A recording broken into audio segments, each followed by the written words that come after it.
మరి 33 నుంచి చదువుకుందాం.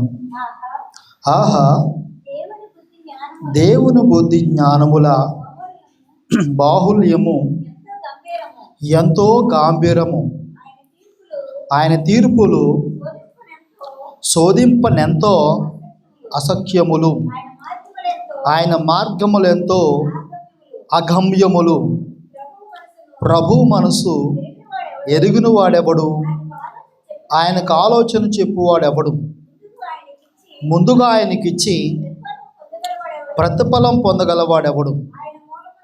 ఆయన మూలమును, ఆయన ద్వారాను, ఆయన నిమిత్తమును సమస్తమును కలిగి ఉన్నవి. యుగ యుగముల వరకు ఆయనకు మహిమ కలుగునుగాక. ఆమేన్. హల్లెలూయా. మరి జాగ్రత్తగా మనం పరిశీలిస్తున్నప్పుడు మనము కొన్ని దూరము హాస్పిటల్కి వెళ్తూ ఉంటామండి. అలా హాస్పిటల్కి వెళ్ళినప్పుడు అక్కడ ముందే వెళ్ళిపోతుంటాం మనం, సమయం కాకమునిపే. అప్పుడు లోనికి వెళ్ళాలని ఆశపడుతుంటాం. అడుగుతాం, అయ్యా ఒకసారి ఆ గేటు తలుపులు తీయండి అంటే అక్కడున్న సిబ్బంది కొంతమంది తలుపులు తీరండి. అప్పుడు మనకు చాలా బాధేస్తూ ఉంటుంది. లోనికి వెళ్దాం, మనకు టైఫాయిడ్ జ్వరం వచ్చో లేకపోతే ఏదో ప్రాబ్లం వచ్చినప్పుడు తట్టుకోలేం, బయట కూర్చోలేం. అప్పుడు లోనికి వెళ్ళాలని ప్రయత్నం చేస్తూ ఉంటాం. కానీ అక్కడ ఉన్న గేట్ మ్యాన్ ఎవరైతే ఉన్నారో వాచ్మెన్ గారు తలుపు తీయనంటారు. ఆయన తీరు కూడా చాలా కొన్ని చోట్ల టైం కావాలంటారు.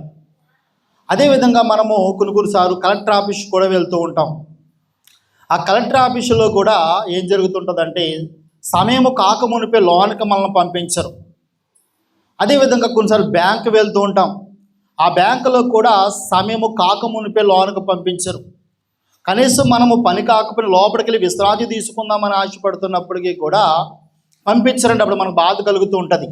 అంటే అప్పుడు మనకు అర్థమవుతుంది, లోపలికి వెళ్దామని ఆశ మనకున్నప్పటికీ, అవసరం మనకున్నప్పటికీ ఆ తలుపు తీసేవాళ్ళు మనకుండరు. చాలా ఊరుకోరండి. కొన్ని చోట్ల కుదరదు, రాటు కుదరదు, వెళ్ళిపో అంటూ ఉంటారు. ఇంకా టైం ఉంది, 9 అవ్వాలి, 10 అవ్వాలి అంటూ ఉంటారు. అప్పుడు మనకు చాలా కోపం వస్తుంది, చాలా బాధ వేస్తుంది. ఏం చేయాలో మనకు అర్థం కాదు, ఎక్కడ రెస్ట్ తీసుకోవాలో మనకు అర్థం కాదు. అలాగే ఇవాళ మనం చెప్పుకుని పోయే పాఠం కూడా జాగ్రత్తగా ఆలోచిస్తే మరి అదే విధమైన ఆలోచనతో ఇవాళ మనకు పాఠం కనబడుతుంటుంది. ఎవరు రాసుకుంటే రాసుకోండి.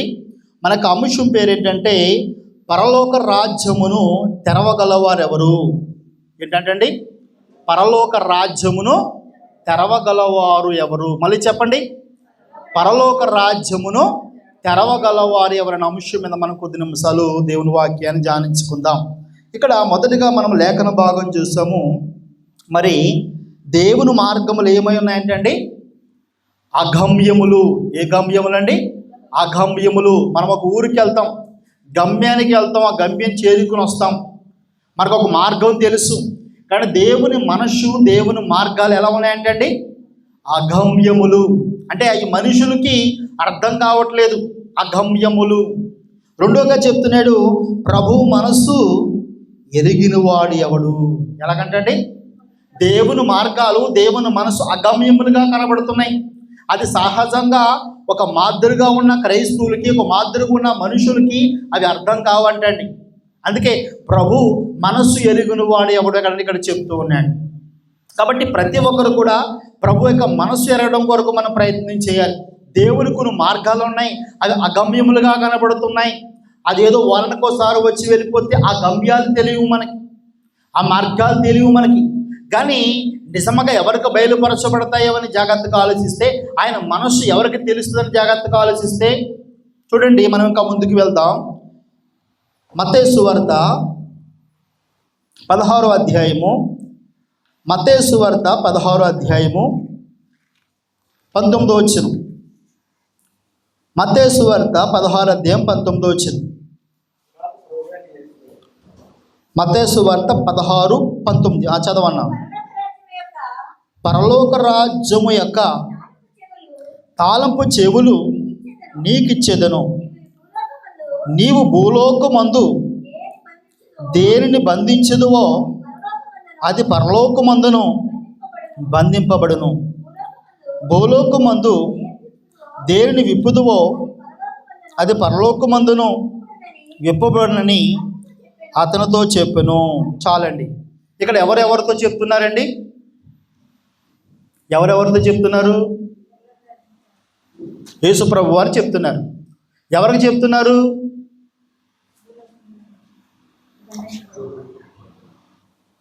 అక్కడ ఎవరితో మాట్లాడుతున్నారండి? యేసు ప్రభు వారు పేతురు గారితో మాట్లాడుతున్నారు. పేతురు గారితో మాట్లాడుతున్నాడు. పేతురు, ఇదిగో బండ అనగా నేను సంఘమును కట్టబోతున్నాను.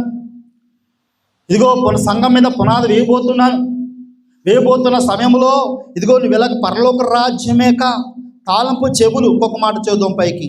మరియు నీవు పేతురువు, ఈ బండ మీద నా సంఘమును కట్టుదును, పాతాళ లోక ద్వారములు దాని ఎదుట నిలవనేరవని నీతో చెప్పుచున్నాను అని చెప్పి పరలోక రాజ్యమేక తాళంపు చెవులు నీకు ఇచ్చేదను. ఎవరికి ఇస్తారంటండి? పేతురు గారికి ఇస్తారని చెప్తూ ఉన్నాడు. పరలోక రాజ్యపు తాళపు చెవులు నీకు ఇస్తున్నాను. నువ్వు భూమి మీద ఏది బంధిస్తావో అది బంధించబడుతుంది. భూమి మీద ఏది ఇప్పుతావో అది ఇప్పబడుతుంది. ఇంకా చెప్పాను కదండి, ఒక హాస్పిటల్కి వెళ్ళేటప్పుడు మనకెంత డాక్టర్ గారి దగ్గర అపాయింట్మెంట్ ఉన్నప్పటికీ కూడా బయట ఉన్న లోపల డాక్టర్ గారు ఉంటాడు, కానీ బయట ఉన్న వాచ్మెన్ గారు ఏం చేస్తారండి? టైము అవలేదు బాబు, పో బయటికి, ఒక అరగంట పోయేకరా, తీయటం కుదరదు, లాక్క అంటాడు. లాక్క తీసే తాళం చేయాలి ఎవరి దగ్గర ఉంటాయి? వాచ్మెన్ గారి దగ్గర ఉంటాయి. ఇప్పుడు యేసు ప్రభు వారు చెప్తున్నాడు. యేసు ప్రభు గారు మరి పేతురు గారికి ఇచ్చిన ఆ తాళపు చెవులు ఏంటంటే పరలోక రాజ్యమును ఇప్పే తాళపు చెవి, పరలోక రాజ్యమును బంధించే తాళపు చెవి. గుర్తుపెట్టుకోండి, పరలోక రాజ్యమును విప్పే తాళంపు చెవి, పరలోక రాజ్యమును బంధించే తాళంపు చెవి ఎవరికి ఇచ్చాడంట? ఫస్ట్ ఆఫ్ ఆల్ పేతురుకు నేను ఇస్తున్నాను అంటూ ఉన్నాడండి. రెండవదిగా మరొక వచనం చూడండి. 18వ అధ్యాయము 18వ వచనం. మత్తయి సువార్త 18వ అధ్యాయం 18వ వచనం. భూమి మీద మీరు వేటిని బంధిందురో అవి పరలోకమందును బంధింపబడును. భూమి మీద మీరు వేటిని విప్పుదురో అవి పరలోకమందును విప్పబడునని మీతో నిశ్చయముగా చెప్పుచున్నాను. అక్కడ పేతురు గారితో మాట్లాడిన దేవుడు యేసు ప్రభువారు ఇక్కడ సంఘముతో మాట్లాడుతున్నాడు. పేతురు గారికి ఏ తాళపు చెవులైతే ఇచ్చాడో అవే తాళపు చెవులు ఇప్పుడు మరలా ఎవరికి ఇస్తున్నాడు? సంఘమునకు ఇస్తూ ఉన్నాడు. ఏంటయి తాళపు చెవులు? ఏంటా తాళపు చెవులు అంట? పరలోక రాజ్యమును తెరిచే తాళంపు చెవులు, పరలోక రాజ్యమును ఊచే తాళంపు చెవులు. ఏంటి అసలు తాళంపు చెవులు అని మనం జాగ్రత్తగా పరిశుద్ధ గ్రంథాన్ని ధ్యానిస్తే కనుక మరొక వచనం జాగ్రత్తగా చూడండి. లూకాసు వార్త 11వ అధ్యాయము, లూకాసు వార్త 11వ అధ్యాయము 52వ వచనం. లూకాసు వార్త 11వ అధ్యాయం 52వ వచనం. ఆ తాళంపు చెవులు ఏంటో ఇక్కడ చెప్తున్నాడు. లూకాసు వార్త 11వ అధ్యాయం 52వ వచనం. అయ్యో ధర్మశాస్త్రోపదేశకులారా, మీరు జ్ఞానమును తాళంపు చెవిని ఎత్తుకుపోతిరి, మీరును లోపల ప్రవేశించు వారిని అడ్డగిందురని చెప్పెను. చాలండి. యేసు ప్రభు వారు చెప్తున్నాడు. ఎవరితో మాట్లాడుతున్నాడు ఇక్కడ? శాస్త్రులతో, పరిశీలతో మాట్లాడుతున్నాడు. అయ్యో ధర్మశాస్త్రోపదేశకులారా, అంటే వాక్యాన్ని బోధించే ధర్మశాస్త్రోపదేశకులారా, మీరు జ్ఞానమును తాళపు చెవిని ఎత్తుకుపోతిరి. అంటే ఇప్పుడు పేతురు గారికి ఇచ్చిన ఆ తాళపు చెవి, సంఘానికి ఇచ్చిన తాళపు చెవి ఏంటంటే జ్ఞానము అను తాళపు చెవి. అంటే జ్ఞానం అను తాళపు చెవి అంటే, జ్ఞానం అనే తాళపు చెవి అంటే ఏంటి? వాక్యం అనే జ్ఞానం అనే తాళపు చెవిని అక్కడ పేతురు గారికి ఇచ్చాడు. ఇక్కడ మరలా ఎవరికి ఇచ్చాడు? సంఘానికి కూడా ఇచ్చాడు. అంతకుముందు ఎవరి దగ్గర ఉండేది? ఇది ధర్మశాస్త్రోపదేశకుల దగ్గర ఉండేది. ధర్మశాస్త్రోపదేశకులు ఆ కాలంలో ఉన్న ఇశ్రాయేలు ప్రజలకు మార్గదర్శకులుగా ఉండాలి. వాళ్ళందరూ దేవుని వైపుకు నడిపించాలి, దేవుళ్ళో బలపరచాలి. ఆత్మానుసారంగా ప్రభువుకు వాళ్ళు దగ్గర చేయాలి. కానీ వాళ్ళు ఏం చేశారంటే తెలుసండి, జ్ఞానమను తాళంపు చెవులు ఎత్తుకుపోయారంట. మీకు అర్థమవుతుందా? అంటే ఆత్మీయంగా సంఘాన్ని నడిపించవలసిన ధర్మశాస్త్రోపదేశకులు ఏం చేశారు? నిజమైన వాక్యాన్ని దాచేసి మరి డూప్లికేట్ వాక్యాన్ని పంచారు. ఆ రోజుల్లో సంఘానికి శరీరక సంబంధమైన వాక్యాన్ని పంచారు. అంతేకాకుండా వీళ్ళు ఏం చేశారని చూడండి, మీరు లోపల ప్రవేశింపరు, ప్రవేశించు వారిని కూడా అడ్డగిందురు. దేవుడు కొంతమందిని మళ్ళీ ప్రవక్తలను పంపించేవాడు. వాళ్ళు చెప్పే వాక్యం కరెక్ట్ కాదు, క్రమమైన వాక్యం బోధించట్లేదు, వీళ్ళు అబద్ధపు ప్రవచనాలు చెప్తున్నారు, మీరు వెళ్ళి చెప్పంటే వాళ్ళను కూడా చంపించేవారు. ఎవరు? ఈ ప్రవక్తలు. అనగా ఇదిగో ధర్మశాస్త్ర ఉపదేశకులు, పరిచయులుగా పిలువబడుతున్న వారు ప్రవక్తలను కూడా చంపించేవారండి. కాబట్టి యేసు ప్రభు అన్నాడు, శాస్త్రులారా, పరిచయులారా, ధర్మశాస్త్ర ఉపదేశకులారా, మీరు మామూలు వ్యక్తులు కాదు, జ్ఞానం అనే తాళపు చెవులు మీరు ఎత్తుకుపోయారు. ఎందుకంటే ఈ రోజున నేను వాక్యం చెప్తున్నానండి, మీరు వింటున్నారు, ఇప్పుడు వినకపోయినా ఇంటికి వెళ్ళి చూసుకోవచ్చు. కానీ ఆ రోజులు అలా కాదు.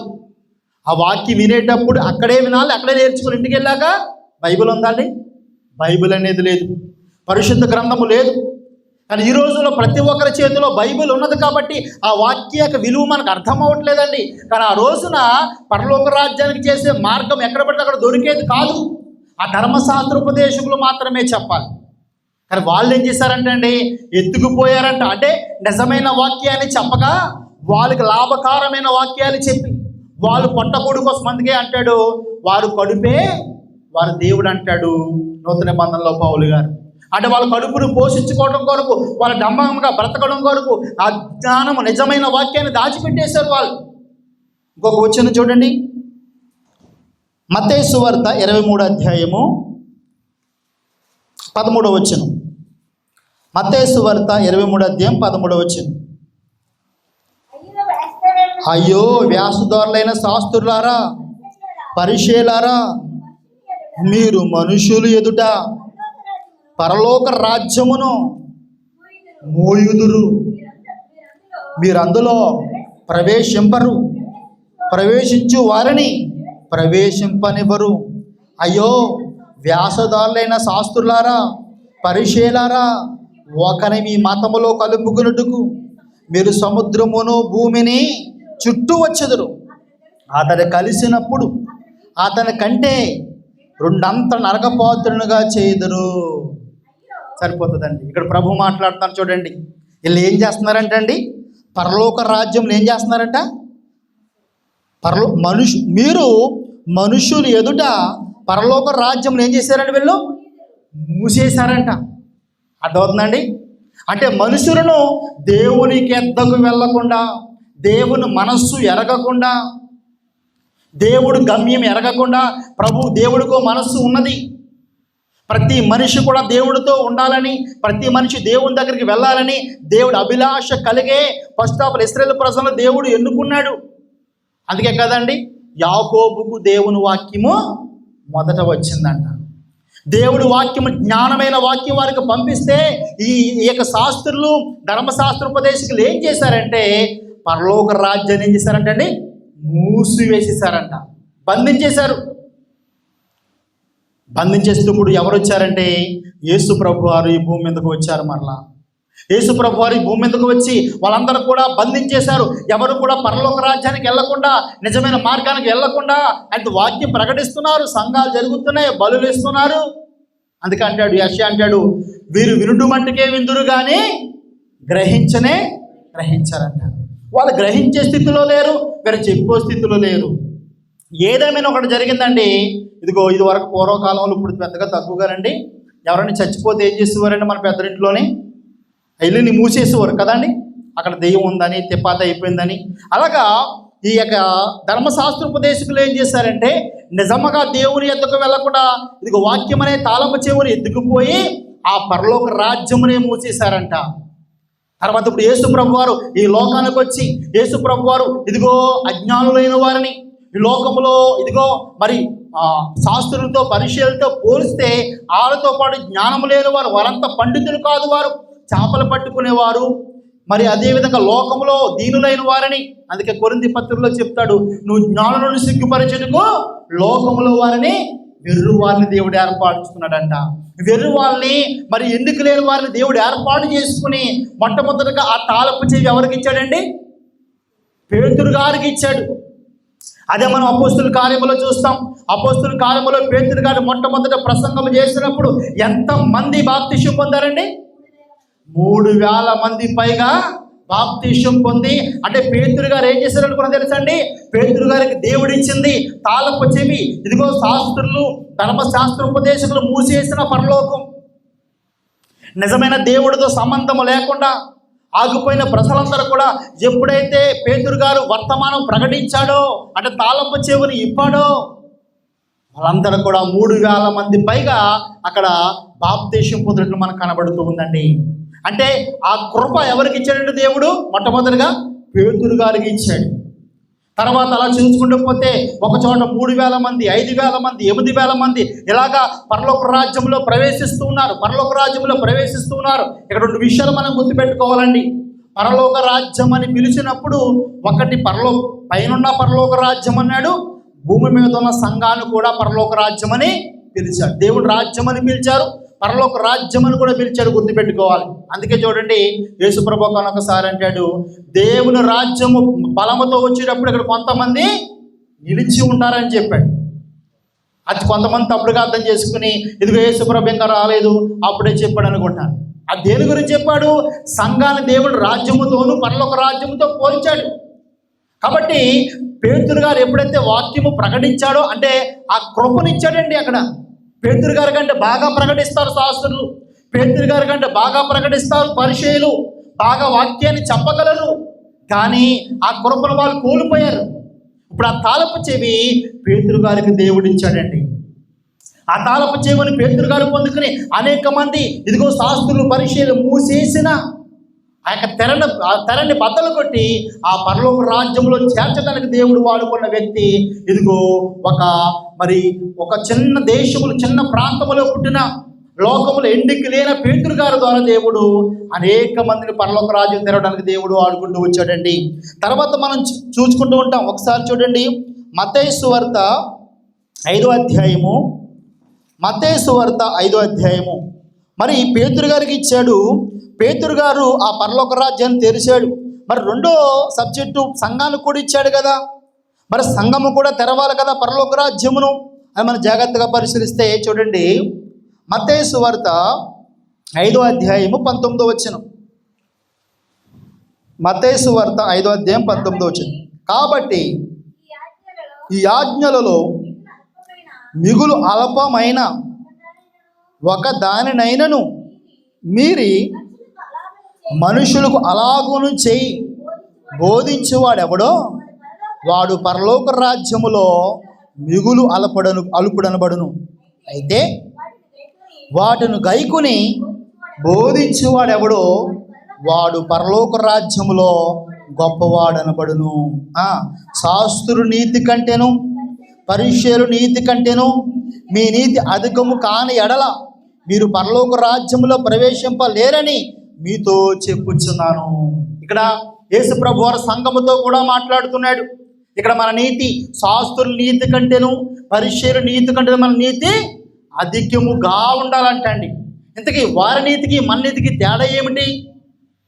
ఏంటి తేడాని మనం జాగ్రత్తగా చూస్తే, శాస్త్రులు పరిచయులు అంటండి వీరు చెప్పిదిరే కానీ చేసేవారు కాదంట. వాళ్ళు మోయ సౌఖ్యము కాని బరువులు మనుషుల మీద పెట్టేవారంట, కానీ చేసేవారు కాదంటండి. కాబట్టి ఇప్పుడు యేసుప్రభు వారు ఏమనంటే, మీరందరూ కూడా ఆ పరలోక రాజ్యానికి వెళ్ళాలంటే మీరు శాస్త్రులాగా పరిచయులాగా ఉంటే కాదు, వారి నీతి కంటే మీ నీతి అధికముగా ఉండాలి. అంటే దానికి అర్థం ఏమిటంటే, వారు చెప్పేవారు చేసేవారు కాదు. ఈ దినాన్న మరి ఇదిగో పరలోక రాజ్యం అనే తాళంపు చెవి దేవుడు నీకు నాకు ఇచ్చాడు. అది తెరిచే శక్తి నీకు నాకు ఇచ్చాడు. అది తెరవలసిన కృప నీకు నాకు ఇచ్చాడు. అది తెరవాలంటే ఏం చేయాలంటే అండి, ఇక్కడ చెప్పడమే కాకుండా ఏం చేయాలంటే ఇక్కడ చెప్తున్నాడు తెలుసండి, మనము పాటించి అప్పుడు చేయమని చెప్పాలంట. హల్లెలూయా. అంటే కొన్నిసార్లు చూడండి, మరి శాస్త్రులు పరిచయులు అందుకే పేలిపోయారు. వాళ్ళ వాక్యం వండర్ఫుల్గా చెప్పేవారంట, బరువైన లోతైన వాక్యాలు చెప్పేవారంట, కానీ వాళ్ళు పాటించేవారు కదా. యేసుప్రభు అక్కడ అదే చెప్తున్నాడు. పైనుంచి పోతే అక్కడ పైనుంచి సబ్జెక్ట్ ఏంటంటే, ధర్మశాస్త్రం నేను కొట్టివేయడానికి రాలేదు, కానీ నెరవేర్చి కొట్టివేస్తాను. నేను ఫస్ట్ కొట్టివేయడానికి రాలేదు, అంతటి ధర్మశాస్త్రం అంతటిని నెరవేర్చి పాటించి అప్పుడు కొట్టివేస్తానని, అది నేను చేయడానికి వచ్చానని చెప్తున్నాడు. అయితే కిందకి మీరు కూడా ఏం చేయాలంటే, ఈ లోకంలో మీరు కూడా పరలోక రాజ్యం అనే తాళపు చెవులు నేను మీకు ఇచ్చాను. సంఘంతో దేవుడు మాట్లాడుతున్నాడు. మీరు చెప్పడమే కాదు, మీరు చెయ్యాలి. ఆ విధముగా మీరు బ్రతకాలి, ఆ విధముగా మీరు జీవించాలి, ఆ విధముగా మీరు నడవాలి, అనేక మందికి మీరు బోధించాలి. ఈరోజు మనలో చాలామంది కూడా ప్రభువు నమ్ముకున్నాం, యేసుక్రీస్తు నమ్ముకున్నాం, నిజమైన మార్గాన్ని నమ్ముకున్నాం, కానీ మనలో చాలామందికి ఇంకా మూఢనమ్మకాలు కదండి. మనలో చాలామందికి మూఢనమ్మకాలు. యేసుప్రభు నమ్ముకుని యేసుప్రభే నిజదేవుడు అంటాం. ఒక పెళ్లి చేసుకోవాలంటే ఎవరో పంతులు గారు ముహూర్తం పెట్టాలి కదండి. లేకపోతే ఒక ఇల్లు కట్టుకోవాలంటే ఎవరో పంతులు గారు ముహూర్తం పెట్టాలి. ఒక పిల్లోడికి జ్వరం వచ్చిందంటే ఆ తాయెత్తు కట్టాలి. మరి ఇంకా నీకు నీ మాట ఎవడు వింటాడు?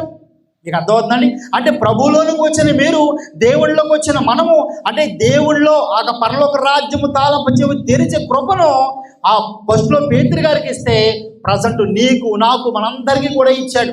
అంటే ఇవాళ మనం చేసే పని ఏమిటంటే, ఒక క్రైస్తవుడు ఎటువంటి వాడండి, ఎందుకంటాడు, మీరు లోకమునికి ఏమై ఉన్నారంటాడండి, ఉప్పై ఉన్నాము వెలుగై ఉన్నాము అని కూడా అంటాడు. అంటే మనము ప్రభువులోనికి వచ్చటమే కాకుండా అనేక మందికి మార్గదర్శకులు మనము, అనేక మందికి తాళం తెరిచే వాళ్ళం మనము. ఆ కృపను దేవుడు మనకి ఇచ్చాడు. అయితే ఇక్కడ ఈ విషయం ఏంటంటే, ఇక్కడ వాక్యం చెప్పడం గొప్ప కాదు, సువార్త ప్రకటించడం గొప్ప కాదు. ఇక్కడ చెప్తున్నాడు, ఇదిగో మీరు పాటించాలి. శాస్త్ర నీతి కంటే, పరిశీలన నీతి కంటే మీ నీతి అధికము కాకపోతే మీరు కూడా పరలోక రాజ్యంలో ప్రవేశించరని చెప్తున్నాడండి. కాబట్టి శాస్త్రుల వలె పరిశీలన వలె మనం ఉండక, మనము కూడా ప్రభువు నమ్ముకున్నామంటే మనలో ఏమి రావాలంటే మార్పు అనేది రావాలంటండి. హల్లెలూయా. మనలో మార్పు రావాలి. ప్రభువు నమ్ముకున్న కొత్తలో ఇప్పటికి నీలో ఎంత చేంజింగ్ వచ్చింది. కొంతమందిలో చూడండి, ఆ మొదట్లో ఎలా నమ్ముకున్నారో అలాగే ఉంటారు. కొంతమంది సాక్ష్యాలు చెప్తారు, యేసుప్రభువుని నమ్ముకున్నాం, మేము డబుల్ స్టేర్ బిల్డింగ్ కట్టాం, భూమి కొన్నాం, పెళ్ళిళ్ళు చేసామని చెబుతారు. కానీ నిజమైన సాక్ష్యం అది కాదు. కానీ నిజమైన సాక్ష్యం ఏమిటంటే, మనకు సమర స్త్రీ కనబడుతుంది పరిశుద్ధ గ్రంథంలో. ఆమె గతంలో పాపిష్టమైన బ్రతుకు బ్రతికేది, దేవుడికి అంగీకారమైన జీవితం ఆమె జీవించలేదు. ఎప్పుడైతే ఈయనే మేసయ్య, ఈయనే రక్షకుడైన ఆమె తెలుసుకున్నదో, వెంటనే ఆమె కొండను విడిచిపెట్టింది, ఆమె పాపాలు విడిచిపెట్టింది, ఆమె పాత బ్రతుకు విడిచిపెట్టింది, నూతనమైన బ్రతుకులోనికి వెళ్ళింది. శాస్త్రులు పరిశీలన చేయలేనిది ఆ పరలోక రాజ్యపు తాళపు చెవి విచారణ చేసినట్లు మనకి కనబడుతుంది. ఎంత గొప్ప విచిత్రమో చూడండి. ఆమె ఎందుకు చేయగలిగిందో తెలుసండి, ఆమె గతాన్ని విడిచిపెట్టింది, గతాన్ని సమాధి చేసింది. అంతవరకు ఆమె బ్రతికిన బ్రతుకు వ్యర్థం. అంతవరకు ఆమెకి ఏమి తెలియలేదంటే, శాస్త్రులు పరిశీలు ఆమె ఎందుకు రక్షింపబడలేదో తెలుసండి. మరియు లోకాసు వార్త 15వ అధ్యాయం చదువుకుంటే, యేసు ప్రభువుని అక్కడ కొంతమంది వస్తుంటారండి. మొదటి వచనం చదువుకుంటే, ఇదిగో సుంకరులు, పాపులు అనేక మంది వచ్చి యేసు ప్రభు వారు వర్తమానం వింటూ ఉంటే, అక్కడ శాస్త్రులు పరిశీలు అంటారు, ఇదిగో ఇతడికి దేవుని కుమారుడు కాదా, ఇతడు ప్రవక్త కాదా, ఇతడు ఏంటి అటువంటి వారికి వాక్యాన్ని బోధిస్తున్నాడేంటి, అటువంటి వారికి మాటలు చెప్తున్నాడేంటి, అటువంటి వారికి దేవుని గురించి చెప్తున్నాడేంటి అంటారండి. అంటే ఎందుకు గతంలో ఆ సమర స్త్రీలంటూ వారు అనేక మంది ఎందుకు నిజమైన దేవుని దగ్గరికి రాలేకపోయారంటే, శాస్త్రులు పరిశీలన ఏం చేశారంటే, ధర్మశాస్త్ర ఉపదేశకులు పరలోక రాజ్యమును మూసేశారు, పరలోక రాజ్యాన్ని మూసేశారు వాళ్ళు. కానీ యేసు ప్రభు వచ్చి తెరవటం మొదలుపెట్టాడు. యేసు ప్రభు వచ్చి ఆ పరలోక రాజ్యాన్ని తెరవడం మొదలుపెట్టాడు. ఆయన తెరవడమే కాకుండా ఆమె ఇదిగో సమర స్త్రీకి ఆ తాళం చేసి తెరిస్తే, ఆ సమర స్త్రీ ఆ గ్రామంలో ఉన్న అనేక మందికి ఆ తాళపు చెవి తెరిచింది. ఎంత గొప్ప వండర్ఫుల్ వర్డ్ చూడండి. ఈ దినాన మనందరి దగ్గర కూడా పరలోక రాజ్యము తెరిచి తాళపు చెవులు ఉన్నాయి. కానీ ఎందుకు మనం తెరవలేకపోతున్నామంటే, మొట్టమొదటిగా మనలో సంపూర్ణమైన మార్పులు మనలో లేదు. సంపూర్ణమైనది కాకపోయినా కనీసం కొంతమందిలో సగం మార్పు కూడా కనబడట్లేదు దేవుళ్ళలో. ఇదిగో సంఘంలోకి వచ్చిన తర్వాత బైబిల్ అంటే ఏంటో ఎవరికి తెలియదు, పరిశుద్ధ గ్రంథం అంటే ఏంటో ఎవరికి తెలియదు, దేవుడు అంటే ఎవరికి తెలియదు. ఏదో ఆ రోజున వస్తారు, ఆ రోజున చదువుతారు, వెళ్ళిపోతారు. మరికొంతమంది మందిరంలోనికి వస్తారు తప్ప దేవుడు గొప్పవాడు, దేవుడు అటువంటివాడు అని చెప్తారు తప్ప మనలో మార్పు రావడం కొరకు చాలామంది కూడా ప్రయత్నించారు. నా ప్రియ సహోదరి సహోదరులారా, మనము సంపూర్ణులవుటకు కొనసాగిపోవాలంటండి. మనలో ప్రతి ఒక్కరు కూడా సంపూర్ణులు అవ్వడం కొరకు ప్రయత్నం చేయాలి. ప్రతిరోజు కూడా మనలో సంపూర్ణమైన మార్పు కోసం పరిగెట్టాలి. మనం పౌలు అంటాడు, ఇదిగో గురి ఎంతకే నేను పరిగెడుతున్నాను, నాకేవేవి లాభకారములుగా ఉన్నవో అవి నేను నష్టముగా ఎంచుకున్నానని చెప్తూ ఉన్నాడు. నా ప్రియ సహోదరి సహోదరులారా, ఇది నాన్న దేవుడిలోకి వస్తున్నాం. మనము ఏదో అనుకుంటున్నారు, మనందరము కూడా ఇదిగో దేవుని సంఘములోకి వచ్చిన మనము ఆ నిజమైన జ్ఞానము, నిజమైన పనులకు రాజ్యములో ప్రవేశించామంటే మనం ఏదో అనుకోకుండా సంఘాలకు రాలేదు. ఏదో నీవు నేను ఎవరు పిలిస్తే వచ్చారనుకున్నారా? ఎవరు ఫోన్ చేస్తే వచ్చామనుకున్నారా? లేదు, నా తండ్రి ఆకర్షిస్తే తప్ప ఎవడు నా యొద్దకు రాడు. ఈ దినాన్ని దేవుని సంఘములోకి వచ్చిన మనము ఎవరో నీకు తాళము తీర్చారు, ఆ దేవుడు ప్రేరేపించాడు. మరి నీవు నేను కూడా ప్రభువులోకి వచ్చిన మనము మరికొంతమందికి తాళం చేయి తెరవద్దా? మరికొంతమందికి ప్రభువులోకి నడిపించొద్దా? నడిపించాలంటే ఎప్పుడు జరుగుతుందంట? శాస్త్రుల నీతి కంటే పరిశీల నీతి కంటే మన నీతి అధికము కావాలి. అంటే మనము కూడా పాటించాలి. మూఢనమ్మకాలను విడిచిపెట్టాలి. ఈ తాళ్ళు కట్టడం, ఈ నిమ్మకాయకి భయపడటం, ఎండు మిరగాయలకు భయపడటం, ముహూర్తాలకు భయపడటం, ఇటువంటి వాటిని విడిచిపెట్టాలి. మనము నమ్ముకున్న దేవుడు ఇదిగో ఈ ఆకాశమునికి భూమికి దేవుడు, సముద్రమునకు ఇదిగో నింగి నేల నింపు నీరు గాలి ఈ పంచభూతాలు సృష్టించిన వాడైనా, ఈ పంచభూతాలలో ఒకడు కాదైనా. ఆయన భూమి కాదు, ఆయన నింగి కాదు, ఆయన నేల కాదు, ఆయన నీరు కాదు, ఆయన నింపు కాదు, అవి ఆయన కలగజేసిన దేవుడు. ఆయన అంత గొప్ప దేవుని మనం నమ్ముకున్నాం. మరి మనం ఎందుకు ఈ పంచభూతాల్లో ఉన్న వాటిని చూసి భయపడతాం? చిన్న చిన్న విషయాలకు మనం భయపడతాం. అయితే మన నీతి శాస్త్ర నీతి కంటే పరిశీల నీతి కంటే ఎప్పుడైతే అధికముగా ఉంటుందో మనము కూడా పరలోక రాజ్యము తెలిసే కృపను పొందుకుంటాం పిల్లరా. కాబట్టి మనము కూడా పాటించి చెప్పేవారుగా మనం ఉండాలండి. మరొక వచ్చిన చదువుదాం చూడండి. మార్కు సువార్త 2వ అధ్యాయము 9వ వచనం. మార్కు సువార్త 2వ అధ్యాయం 9వ వచనం.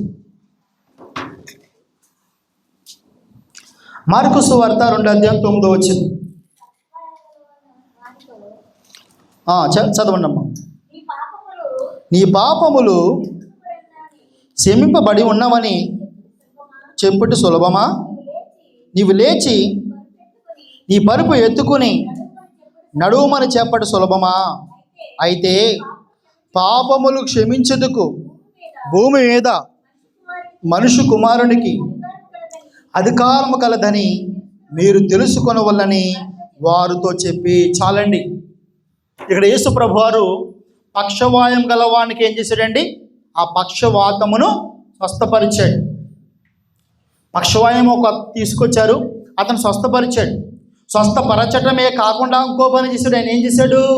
నీ పాపములు క్షమింపబడునుగాక అన్నాడండి. ఆ మాట శాస్త్రులకి పరిశీలకి అభ్యంతరకారంగా ఉంది. దేవుడు ఒక్కడే కదా పాపాలు క్షమించేది, ఈయన పాపాలు క్షమిస్తున్నాడేంటి, దేవదోషణ చేస్తున్నాడేంటి అని ఆయన మీద తిరగబడ్డారు. అప్పుడు యేసుప్రభు అన్నాడు, పాపములు క్షమించుటకు భూమి మీద మనిషి కుమారుడికి అధికారము కలదని ఆ దినమున అతన్ని స్వస్థపరిచాడు, అతని పాపాలు క్షమించాడు. ఇంతవరకు బాగానే ఉంది. మరొక వచనం చూడండి. మరొక వచనం యోహాను సువార్త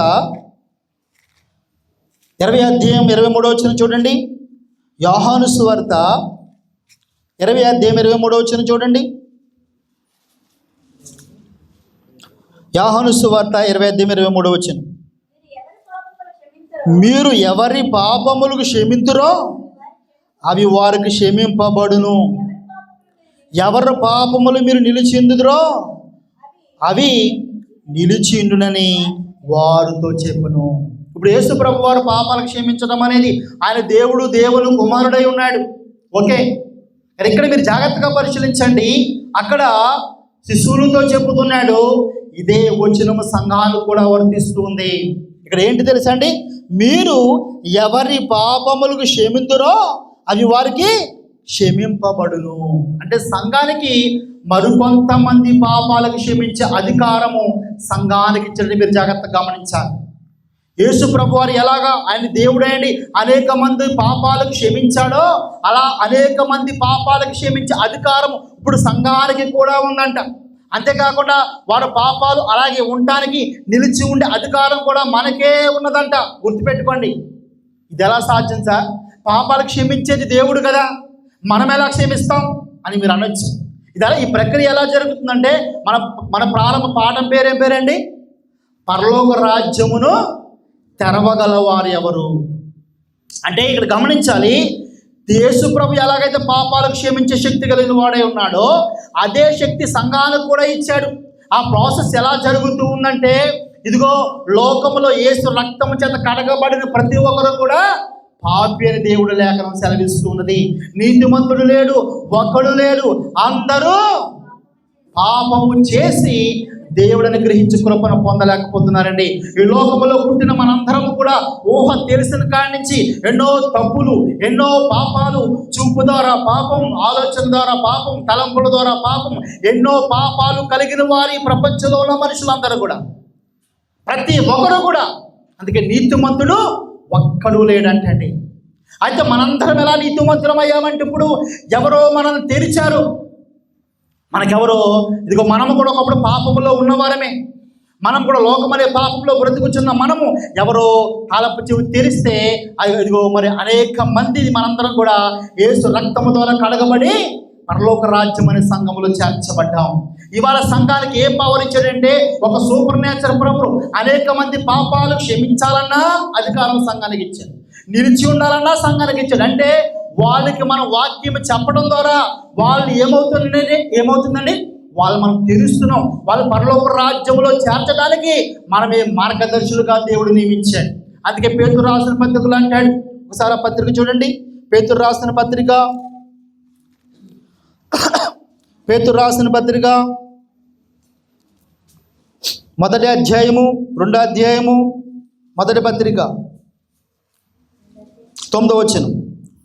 పేతురు రాసిన మొదటి పత్రిక 2వ అధ్యాయం 9వ వచనం. అయితే మీరు చీకటిలో నుండి ఆశ్చర్యకరమైన తనకు వెలుగులోనికి మిమ్మల్ని పిలిచిన వాని గుణాతేశములను ప్రచురము చేయి నిమిత్తమును ఏర్పరచబడిన వంశమును, రాజులైన యాజక సమూహమును, పరిశుద్ధ జనమును, దేవుని సొత్తైన ప్రజలై ఉన్నారు. ఇక్కడ చెప్తున్నాడు చూడండి. ఒకప్పుడు మనం చీకటిలో ఉన్నాం, తన ఆశ్చర్యకరమైన వెలుగులోనికి ఇదిగో మనం వచ్చాం. యేసు రక్తంలో కడగబడ్డాం. యేసు రక్తంలో కడగబడ్డాం. మనము ఏమై ఉన్నామంటే రాజులుగాను రాణిలుగాను దేవుడు మనం పిలుస్తూ ఉన్నాడు. మనం ఏమైనామంటే ఏర్పరచబడిన వంశమును, రాజులైన యాజక సమూహమును, పరిశుద్ధ జనమైన దేవుని సొత్తైన ప్రజలై అందరం ఉన్నామండి. ఎంత గొప్ప ధన్యత. ఇక్కడ విషయం ఏంటంటేనండి, క్రైస్తవుడు తన శక్తి తనకు తెలియదు, తన స్థితి మనకు తెలియదు, మనమేంటో మనకు తెలియకపోవటమే అదొక పోయే కాలం అండి. సాతానుగాడు చేసే పని అదే. ప్రతిరోజు మనిషితో మాట్లాడేదే, నువ్వు పాపివని, నువ్వు దిక్కుమాలవాడువని, నువ్వెందుకు పనికిరావని, నువ్వు వెనకాలేకి వచ్చేవాడు బాబు, నువ్వు ఎదరికి వెళ్ళకూడదు అని చెప్పడమే సాతానుగాడి పని. మనందరం కూడా దేవుడు అన్నాడు, నువ్వు రానివి, నువ్వు రాజువు, నువ్వు ఏర్పరచబడ్డావు, నా సొత్తైన ప్రజలువు, నువ్వు యాజక సమూహము అని మనందరితో చెప్పుతుంటే మనం ఎప్పుడు చూసినా వెనక బంచిలో ఉంటుంటాం, ఎప్పుడు చూసినా వెనక్కి వెళ్ళిపోతుంటాం. అంటే అనేక మందిని ప్రభువులోకి నడిపించడానికి మనం ఏర్పరచబడ్డామండి. అనేకమైన పాపములకు క్షమించబడాలంటే ఎప్పుడైతే ఇదిగో జ్ఞానం అనే తాళపు చెవిని మనం ఇంపుతాము. అందుకే ఎబ్రిల్కి రాసిన పత్రిక ఉంటుంది కదండి, ఆ వచ్చిన కూడా ఒకసారి చదవండి. ఎబ్రిల్కి రాసిన పత్రిక 3వ అధ్యాయము 4వ అధ్యాయము. ఎబ్రిల్కి రాసిన పత్రిక 4వ అధ్యాయము 12వ వచనం. ఎందుకనగా దేవుని వాక్యము సజీవమైన బలమగలుదై రెండంచులు గల ఎటువంటి ఖడ్గము కంటెను వాడిగా ఉండి ప్రాణాత్మలను, కీళ్లను, మోలుగును విభజించుమటుకు దూరుచు హృదయం యొక్క తలంపులను, ఆలోచనలను శోధించుచున్నది. అంటే దేవుడు మారు మనస్సు పొంది యేసు రక్తంలో కడగబడిన ప్రతి ఒక్కరికి జ్ఞానం అనే తాళపు చెవి ఇచ్చాడు. దేవుడు వాక్యం అనే తాళపు చెవి కలిగిన వారం మనం. దేవుని సంఘంలోకి వచ్చిన మనము దేవుని వాక్యం అనే తాళపు చెవి కలిగిన వారం మనం. అది వాక్యం అనే తాళంప చెవి. ఆ వాక్యం అనే తాళంప చెవి ఎటువంటిదంటే దేవుని వాక్యము సజీవమైన బలము గలదై రెండంచులు గల ఎటువంటి ఖడ్గము కంటని వాడిగా ఉండి ప్రాణాత్మలను కీళ్ళను మూలుగును యుజించు మట్టుకు దూరుచు హృదయం యొక్క తలంపులని ఆలోచనని శోధించి పరిశోధిస్తుంది అంటండి. అంటే ఇవాళ మీకేం చెప్తూ ఉన్నానంటే, మనము దేవుని సన్నిధిలో యేసు ప్రభు రక్తంలో కడగబడిన మనకి ఇదిగో పాత నిబంధనలో పరలోక రాజ్యాన్ని మూసేసిన పరిశీలు శాస్త్రుల దగ్గర నుంచి తీసి అలుపులైన నాకు ఇచ్చాడు, అలుపులైన మీకు ఇచ్చాడు, అలుపులైన మనందరికి ఇచ్చాడు. ఈ తెరవలసిన వాక్యము అంటే తాళప చెవి. ఇదేమవుతుందంటే అవతల వ్యక్తిని శోధిస్తుంది, అవతల వ్యక్తిని ఆలోచింపజేస్తుంది. నిజమైన దేవుడు యేసు ప్రభు అంట, యేసు ప్రభు ద్వారానే రక్షణ అంట, యేసు ప్రభు ద్వారానే పరలోకం అంట, యేసు ప్రభు నిజమైన దేవుడు అంట, యేసు ప్రభు నమ్ముకుంటే భూములు వస్తాయి, మేళ్ళు వస్తాయి. ఇవి కాదు, ఆయనే మార్గము, ఆయనే జీవము, ఆయనే సత్యం అంటని ఈ వాక్యం వాళ్ళు పనిచేస్తుందండి. అదే జ్ఞానం అనే తాళపు చెవి. అది అనేక మందికి మనము చెప్పాలి అంటే నీవు నేను ఏమి కలిగి ఉండాలో తెలుసండి. మనకు కూడా వాక్యము తెలిసి ఉండాలి, పరిశుద్ధాత్మ అనుభవం ఉండాలి. అంతకంటే ముందు మొదట్లో మనం చదువుకున్నాం, ప్రభు మనస్సు ఎరిగిన వాడు ఎవడు. ప్రభు మనస్సు ఏంటి? తీమోతికి రాసిన పత్రిక 2 అధ్యాయం 4వ వచనం. తీమోతికి రాసిన మొదటి పత్రిక 2 అధ్యాయం 4వ వచనం.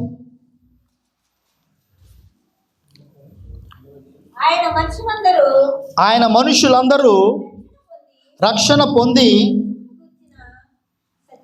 సత్యమును గూర్చిన అనుభవ జ్ఞానము గలవారై ఉండవలనని ఇచ్చించుచున్నాడు. దేవుడొక్కడే, దేవునికిని నరులకును మధ్యవర్తి ఒక్కడే, ఆయనే క్రీస్తు యేసు అను నరుడు. చాలండి, సమయం ఇంకెంత ఉందన్నా? అయిపోయిందా? ఓకే, ఒక 10 నిమిషాలు ఉంది. అయితే ఇక్కడ చూడండి, జాగ్రత్తగా గమనించండి. అయితే మనుషులందరూ రక్షణ పొంది సత్యమును గూర్చిన అనుభవ జ్ఞానం గలవారై ఉండవలనని ఇచ్చించుచున్నాడు. ఇందాక మనం ప్రారంభంలో చదువుకున్న మూలవాక్యం, ప్రభు మనస్సు ఎరిగిన వాడెవరు? ప్రభు మనసు ఎవరికి తెలుస్తుందంటే ఆ దేవుని మనసు ఏంటంటే ఈ లోకంలో ప్రతి ఒక్కరు కూడా సత్యమును గూర్చి అనుభవ జ్ఞానం, దేవుని గురించి అనుభవ జ్ఞానం పొందాలని దేవుడు అభిలాష కలిగి ఉన్నాడు, ఇచ్చ కలిగి కోరిక కలిగి ఉన్నాడు.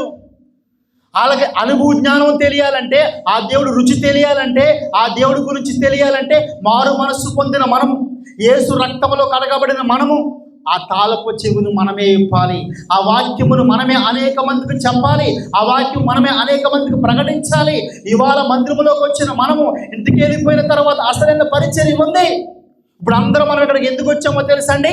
ఇదిగో తరబీదు అవ్వటానికి, మనలో మనము బలపరుచుకోవడానికి. స్కూల్కి ఎందుకు వెళ్తామండి? చదువుకోవడానికి. స్కూల్కి వెళ్ళిపోతే మనిషి పాస్ అయిపోతాడా? పబ్లిక్ రాయాలి, పాస్ అవ్వాలి. అదే విధముగా మన ఆత్మీయ జీవితంలో కూడా మందిరానికి వచ్చిన మనము ఇక్కడ తరబీదు అవుతున్నాం.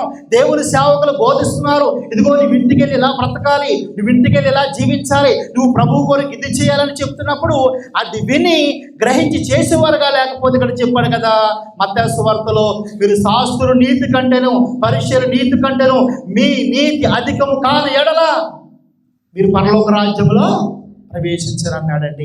అంటే మనము చెప్పడమే కాదు, చేసి చూపించాలి. అంటే మనము బ్రతకాలి, అనేక మంది ఆ విధంగా బ్రతకమని చెప్పవలసిన బాధ్యత మన మీద ఉన్నది. ఇందాక చెప్పాను కదండి, ఒక విషయం జాగ్రత్తగా మీరు ఆలోచించండి. అంటే ఒకరు పాపములకు క్షమించే అధికారము మనకున్నదంట, ఒకరు పాపములకు క్షమించకూడదంటే అధికారం మనకే ఉన్నదంట. మీరు అర్థం చేసుకోండి. అంటే రక్షణ పొందాలంటే మనం వాక్యం ప్రకటించాలి. వాక్యం ప్రకటించకపోతే వాడు ఏమైపోతాడు? ఆ పాపములో ఉండి చచ్చిపోతాడు. అంటే ఇప్పుడు నువ్వేం కలిగి ఉన్నావు? అతని పాపములకు క్షమించే అధికారం నీకు దేవుడు ఇచ్చాడు. అంటే నువ్వు వాక్యం ప్రకటించడం ద్వారా అతను మారు మనసు పొంది పాప క్షమాపణతో బాప్తిష్యం పొందుతాడు. అంటే ఆ బేజం ఎక్కడ మొదలవుతుంది? ఆ తాళపు చెవి ఎవరి దగ్గర ఉంది? నీకుంది, నాకుంది, మనందరికీ ఉంది. కొంతమంది అనుకుంటారు పాస్టర్ గారు చూసుకుంటారులే, పాస్టర్ అమ్మగారు చూసుకుంటుందిలే, ఎవరు వస్తే మనకెందుకు అనుకుంటూ ఉంటాం. కానీ వాస్తవానికి ఎవరి రక్షణ వారదే, ఎవరి బ్రతుకు వారదే.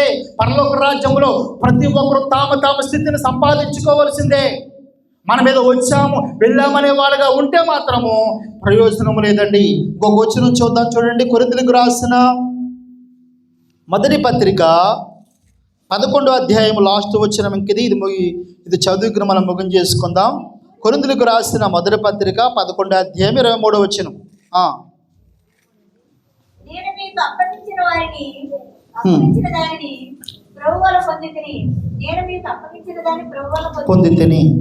ప్రభు అయిన యేసు తన అప్పగింపబడిన రాత్రి ఒక రొట్టెను ఎత్తుకుని కృతస్తుతులు చెల్లించి దానిని విరిచి, ఇది మీ కొరకైన నా శరీరం, నన్ను జ్ఞాపకము చేసుకున్నట్టై తినచూడని చెప్పును. ఆ ప్రకారమే భోజనమైన పిమ్మట ఆయన పాత్రను ఎత్తుకుని, ఈ పాత్ర నా రక్తం వలన క్రొత్త నిబంధన, మీరు దీనిలో త్రాగునప్పుడల్లా ప్రభు వచ్చే వరకు నన్ను జ్ఞాపకం చేయడని చెప్పును. ఈ రొట్టెను తిని ఈ పాత్రను త్రాగునప్పుడల్లా ప్రభు వచ్చే వరకు ఆయన మరణమును ప్రచురించెదరు. కాబట్టి ఎవడు అయోగ్యముగా ప్రభు యొక్క రొట్టెను తినునో లేక ఆయన పాత్రను త్రాగునో వాడు ప్రభు యొక్క శరీరమును గూర్చియో రక్తమును గూర్చియో అపరాధియగును. కాబట్టి ప్రతి మనుషుడు తాను పరీక్షించుకునవలను, అలాగు చేసి ఆ రొట్టెను తిని ఆ పాత్రను త్రాగవలను. చాలండి. ఇక్కడ జాగ్రత్తగా మీరు ఆలోచించండి. ఆత్మానుసారంగా ఈ లేఖనాన్ని మీరు ఆలోచించండి. ఇక్కడ ఏం చెప్తూ ఉన్నాడంటే, ఈ రొట్టెను తిని ఈ పాత్రను త్రాగున్నప్పుడల్లా ప్రభు వచ్చే వరకు ఏం చేయాలంటండి? ఆయన మరణమును ప్రచురించుదురు. ఆయన మరణాన్ని ప్రచురించాలి. అంటే మనం ఇవాళ సంఘంలోనికి వచ్చాం, బల్లారాధనలో పాల్పంచుకున్నాం. అందుకే కొన్ని పాస్టర్ గారు చెప్తారు కదండి, అమ్మ ప్రార్థన చేసుకోండి అంటారు, సమయం ఇస్తారు. ఆ సమయం ఏంటంటే మనకు అప్పుడు ఎవరికి జ్ఞాపకం రావాలంటే క్రీస్తు జ్ఞాపకం రావాలి.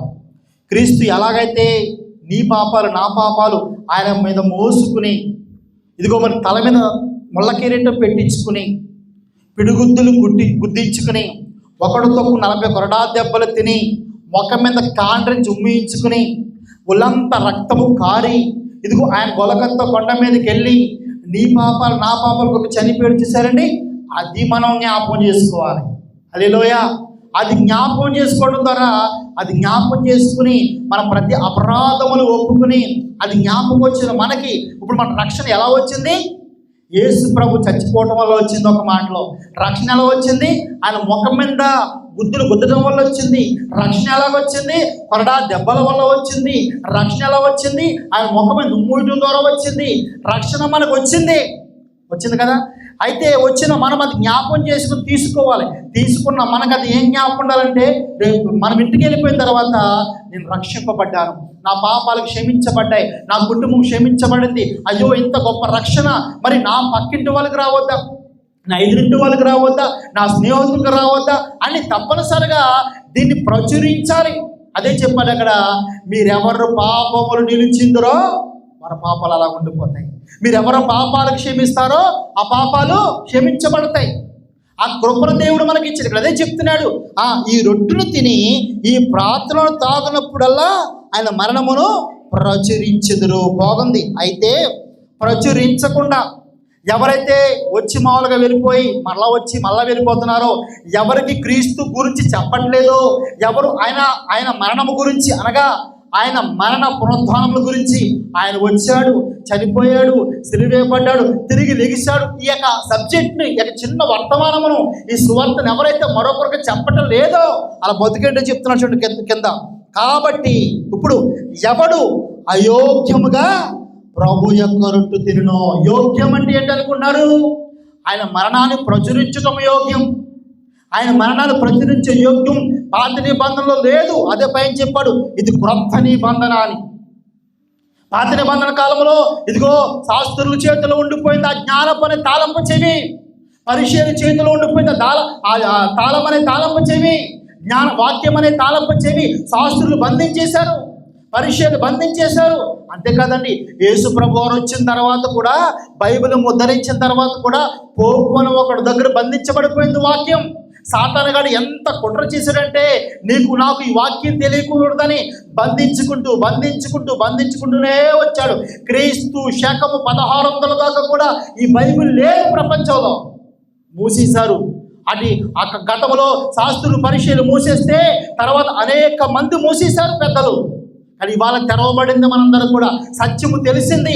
కాబట్టి ఎవరైతే క్రీస్తు యొక్క శరీరము తింటున్నామో, రక్తము త్రాగుచున్నామో, మందిరమునికి వస్తున్నామో వాళ్ళు ప్రచురించవలసిన బాధ్యత ఉన్నది. ప్రచురించడం ద్వారా ఏం జరుగుతుందండి? వాళ్ళ పాపాలు క్షమించబడి ఇదిగో పరలోక రాజ్యంలో ప్రవేశిస్తూ ఉన్నారు. అదే మన టైటిల్, పరలోక రాజ్యమును తెరవగల వారు ఎవరు? అయితే గతంలో శాస్త్రులు పరిచయాలు మూసేశారు దాన్ని. ఆ తెరిచే కృపను నీకు ఇచ్చాడు, ఆ తెరిచే కృపను నీకు ఇచ్చాడు, ఆ తెరిచే కృపను నాకు ఇచ్చాడు. ఇవాళ తెరవకపోతే కనుక ఎంత పాపం అంటే, అందుకే అంటాడు యాకోబు పత్రికలో, మేలే ఉన్నది ఎరిగి అలా చేయని వాడికి పాపము కలుగును అంటాడు యాకోబు పత్రికలో. ఇవాళ నాకెందుకులే, నీకు దేవుడికి తెలియదు అనుకుంటున్నావేమో, నీ హృదయాన్ని లక్ష్య పెడతాడంట దేవుడు. ఇక్కడ చెప్తున్నాడు, ఎవడు అయోగ్యముగా ప్రభు యొక్క రొట్టెను తినునో లేక పాత్రను త్రాగునో వాడు ప్రభు యొక్క శరీరమును గూర్చియు రక్తమును గూర్చియు అపరాధి అగును. మీకు అర్థమవుతుందండి? ఇవాళ ప్రభు శరీరం ప్రభు రక్తం త్రాగుతున్నామంటే అది ఏదో మామూలుగా వచ్చేది కాదు. దాని ద్వారా నీకు నిత్య జీవం, పరలోక రాజ్యం. మరి ఇది మీకు అర్థమయ్యే భాషలో చెప్పాలంటే, మీ అందరికీ కూడా ఇవాళ తలకో బిర్యానీ పొట్లం ఇచ్చారండి. 2 పొట్లాలు ఇచ్చారు. ఒక పొట్లం మీరు ఇక్కడ తినేశారు, ఓ పొట్లం ఎవరికైనా ఇమ్మని అమ్మగారు చెప్పింది మీకు. మీరు ఇంక తినలేరు, ఇంకొకరు ఎవరికైనా ఇస్తారు తింటారు కదండి, వాళ్ళు తిని సంతోషంగా ఉంటారు. అది మీరు తినకుండా ఏ పెట్టిలో పెట్టి ఏ బీరోలో పెట్టి తాళం వేస్తారనుకో, అదేమవుతుంది? పొద్దుడికి పాడైపోతుంది, పాశం వస్తుంది, వృధా అయిపోతుంది. అప్పుడు ఆ విషయం నీకు ఎవరైతే ఆ బిర్యానీ పొట్లం ఇచ్చారో ఆవిడికి తెలిసింది అనుకోండి, ఎంత బాధపడుతుంది. ఎంత పని చేసావమ్మా, నువ్వు తినకపోతే ఎవరికొకరు పెట్టవచ్చు కదా అంటారు. అలాగే ప్రభు యొక్క రక్తము శరీరము నిన్ను అపరాధిగా చేస్తుంది. నువ్వు కనుక ఎవరికైతే ప్రకటించవో, అక్కడ అదే చెప్తున్నాడు, ఎవడు అయోగ్యంగా ప్రభు యొక్క రొట్టె తినునో లేక త్రాగునో అంటే ఆయన గురించి ప్రకటించకుండా మరలా వారం వచ్చి తాగేసి మరలా వారం తినేసి ఆయన గురించి ఎవరికి చెప్పకుండా ఉన్నావు అనుకో, నువ్వు అపరాధి అవుతావు, నువ్వు పాపం చేసిన వాడు అవుతావు. నువ్వు నిజమైన మార్గాన్ని ప్రకటించట్లేదు, తాళపు చెవి తెరవట్లేదు. నువ్వు శాస్త్రుల వలె పరిచయాల వలె నీవు కూడా మూసేస్తున్నావు పరలోక రాజ్యాన్ని. అదే పాపం అంటుంది బైబిల్ అండి. చూసారా బైబిల్ ఎంత వండర్ఫుల్గా ఉందో. కానీ ఇవాళ మనలో చాలా మందికి ఆ ప్రభు మనసు తెలియట్లేదండి. ఏదో వచ్చాము వెళ్ళిపోమన్నట్టు ఉంటున్నాము తప్ప అసలు క్రీస్తు సువార్త ప్రకటించడం అంటే మనము ఒక వ్యక్తిని పరలోక రాజ్యంలోకి నడిపిస్తున్నాం. చెప్పకపోతే కనుక వాడు పాపములో వాడు చనిపోతాడు. అప్పుడు నువ్వు అపరాధి అవుతావు. వాళ్ళ గురించి లెక్క నేను చెప్పాలి, వాళ్ళ గురించి లెక్క నువ్వు చెప్పాలి. అందుకే ప్రకటించాలి. ఇంకా కిందకి చెప్తున్నాడు చూడండి, కాబట్టి ఎవడు అయోగ్యంగా అంటే ప్రకటించకుండా మళ్ళీ వచ్చి తినేస్తాడో, చెప్పకుండా వచ్చి మళ్ళీ తినేస్తాడో, ఆయనకు రొట్టెను గురించి తినునో ఆయనకు పాత్రను త్రాగునో వాడు ప్రభు యొక్క శరీరమును గూర్చియు రక్తమును గూర్చియు అపరాధి అగును. అంతేకాకుండా కాబట్టి ప్రతి మనుషుడు తాను పరీక్షించుకోవాలి.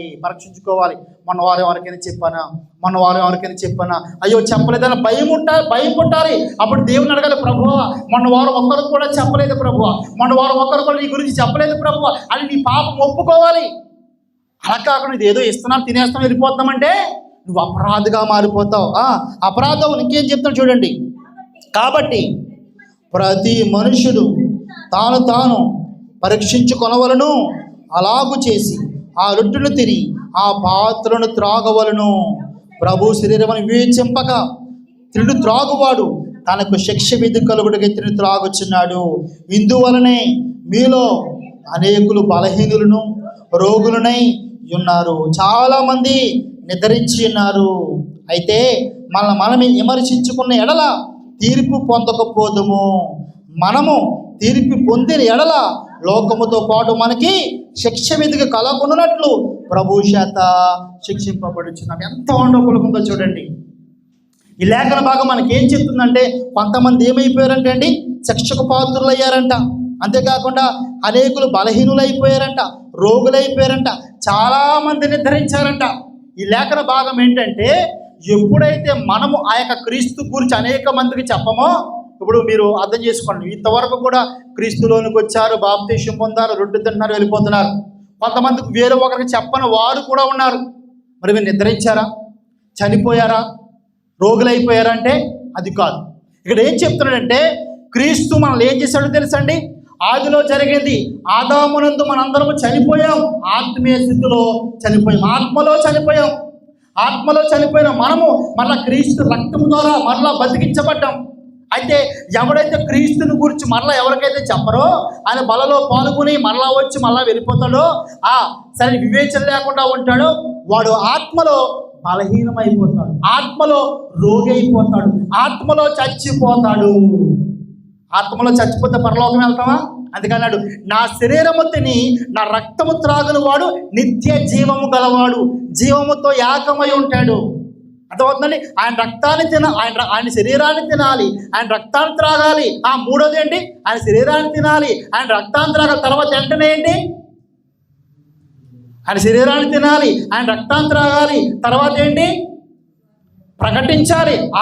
ఇదిగో ఆయన మరణ పునరుద్ధానమును ప్రకటించాలి. అలా ఎవరైతే ప్రకటించారో, నువ్వు యొక్క శరీరము తిన్నా, రక్తం త్రాగినా, మందిరానికి వచ్చినా, నీ ఆత్మ బలహీనమైపోతుంది, నీ ఆత్మ రోగం వస్తుంది, నీ ఆత్మ చచ్చిపోవచ్చు కూడా. చచ్చిపోతే ఇంకేముంది? పరలోక రాజ్యానికి వెళ్ళము. కాబట్టి లోకముతో పాటు, ఇక్కడ కింద చెప్పాడు, లోకముతో పాటు మీకు తీర్పు కలగకుండానట్లు మీరు ప్రభువు చేత శిక్షింపబడి ప్రభు పాదాలు పట్టుకుని సరి చేసుకోండి. మీరు ఇక్కడి నుంచైనా మీరు సరి చేసుకుని, ఇదిగో మీరు రక్షింపబడ్డారు, ఇదిగో జ్ఞానం అనే తాళపు చెవిని మీకు ఇచ్చాను, అది తెరవండి. వాక్యం అనే ఖడ్గం వాళ్ళని శోధిస్తుంది. మీరు అనేక మందికి చెప్పండి, ప్రభు బలలో పాల్గొంటున్న మీరు ఆయన మరణాన్ని ప్రచురించండి అని ప్రభు మనకు చెప్తూ ఉన్నాడు పిల్లారా. కాబట్టి ఈ దినాన పరలోక రాజ్యమును తెరవగలవారు ఎవరనేది మీరే ఆలోచించుకోండి. మనందరము కూడా ఆ పరలోక రాజ్యమును తెరిచేవారుగా మనం ఉండాలి. హల్లెలూయా. కాబట్టి ఎవరు కూడా అయోగ్యముగా ఉండక, అనాలోచనగా ఉండక మనమే పరీక్షించుకునేవారుగా ఉందాం. ప్రభు మనసు ఎరిగిన వారుగా ఉందాం. ప్రభు మనసు ఏంటంటే అండి, అందరూ తన యొద్దకు రావాలి. కాబట్టి ఆ మనస్సుని ఎరిగి ముందు కొనసాగాలని కోరుకుంటూ నేను ఆ మాటలు ముగిస్తూ ఉన్నాను. మీ అందరికీ వందనాలు. చిన్న ప్రార్థన చేసుకుందాం. దయచేసి కళ్ళు మూసుకోండి. చిన్న ప్రార్థన. పరిశుద్ధుడా, మహోన్నతమైన తండ్రి, కృప కలిగిన మా ప్రభువా, గొప్ప దేవుడానికి స్తోత్రములు ప్రభువా. పరలోక రాజ్యమును తెరవగలవారు ఎవరని మాతో మాట్లాడావు ప్రభువా. అవును తండ్రి, ఇది మేము వచ్చి వెళ్ళిపోతున్నామేమో కానీ ప్రభువా, మరొకరికి మార్గదర్శకులుగా లేమేమో ప్రభువా, మరొకరికి ఆ రాజ్యాన్ని తెరవలేకపోతున్నామేమో ప్రభువా. అయ్యా, మేము ఆ యొక్క పరిచయాలు శాస్త్రులు వలె మేము ఉంటున్నామేమో ప్రభువా. అలా ఉండకుండా మేమందరం మాకు మేమే సరి చేసుకునే ప్రభువా నీ సన్నిధిలోకి వస్తున్నామేమో. ఒక్కరికైనా నిన్ను గురించి చెప్పే కృపను మాకు మా అందరికీ దయచేయండి. ఇవాళ మాకు చెప్పిన ఈ వాక్యము ప్రభువా, అయ్యా, 30దంతులుగా 60దంతులుగా 100దంతులుగా మనం ఫలింప చేస్తారని నమ్ముచు తండ్రి. ఇదిగో ఎవరైతే నీ వాక్యాన్ని విన్నారో ప్రభువా, విన్న వాక్యాన్ని తండ్రి తమ హృదయంలో భద్రపరుచుకుని ఫలించేవారుగా మమ్మల్ని దీవిస్తారని నమ్ముచు యేసుక్రీస్తు వారి నామాన్ని బట్టి మిమ్మల్ని అడిగి వేడుకుంటున్నాము తండ్రి. ఆమేన్. ఆమేన్. అందరికి కూడా వందనాలండి. అందరికీ వందనాలు.